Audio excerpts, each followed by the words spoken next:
It's a unique year this year. It's 2016, February, 12th of February 2016, and it's been very warm. We've had a warm couple of months, December, or November, December, and actually January as well. We're almost halfway through January and it's 4 degrees. And we haven't really had any significant frost. And if you look at these vegetables here, these are parsnips, which are the tops of these parsnips are edible. They're still growing, these parsnip tops. These are ones that have just come up from seed. Seed fell on the floor from a plant that went to seed. And all these parsnip tops have come up and they're all around this area.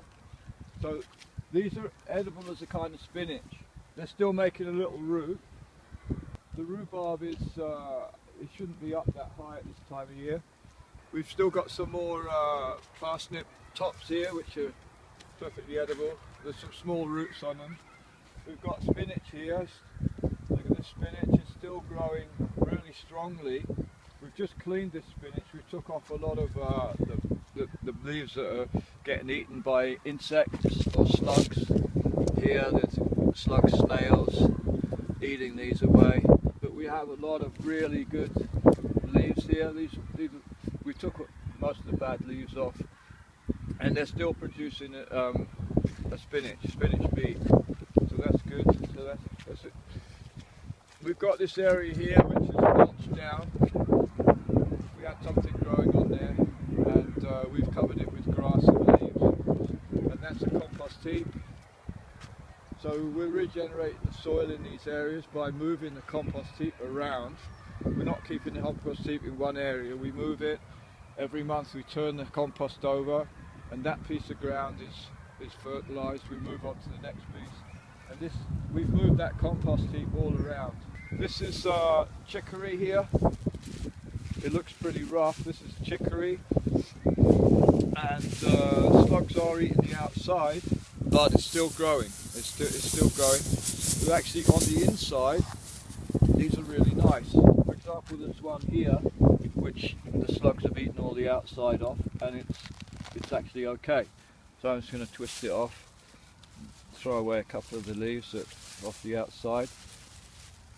They're a bit rough. So there we go. It's a nice chicory, and these are radish that have just we didn't eat them, and they've gone to seed. But you can eat these leaves of the radish. We've got a lot of cabbage in here. Cut the main cabbage off, a lot of these, and it's regrown. It's regrown himself. We've got the tops here. I'm going to bust off these leaves of the rough ones, the outside. Okay, so here we have the land that we grew buckwheat on last year.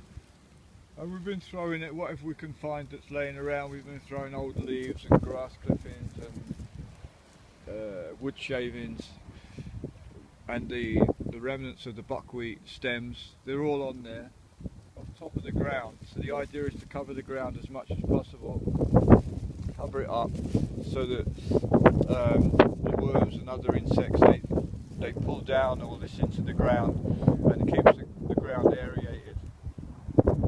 There's quite a lot of couch grass in here, so I'm hoping next year to grow a tall crop in here, which is going to shade out the couch grass. Probably a kind of spelt or an old form of wheat which grows very high. Potentially we're going to have access to this piece of land shortly.